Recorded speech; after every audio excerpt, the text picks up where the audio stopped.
वर्ष 2020 ජූනි මාස 13 වෙනිදා රම්‍ය ලංකා ආයතනයේ විසින් සිදු කරන ලද ලේදන් දීමේ වැඩසටහන විශාල පිරිසකගේ සහභාගීත්වයෙන් සිදු වී අංක 77 දෙමටගොඩ පාර මරදාන පිහිටි රම්‍ය ලංකා ප්‍රධාන කාර්යාල පරිශ්‍රයේ සභාපති අධිනීතිඥ පාරිස් සාලි මෙතුමන්ගේ ප්‍රධානත්වයෙන් රම්‍ය ලංකා ආයතනයේ කොළඹ ශාඛාවේ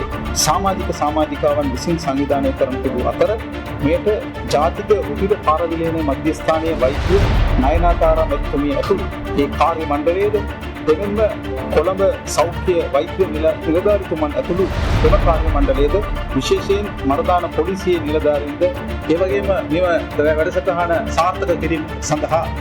කොළඹ රම්‍ය ලංකා ශාඛාවේ සියලුම සමාජිකාවන් විශේෂයෙන් මෙම වැඩසටහනේදී කුදිර පාරවැලේනය කිරීම සඳහා ලේ දන් දීම සඳහා පැමිණ සිටි සියලුම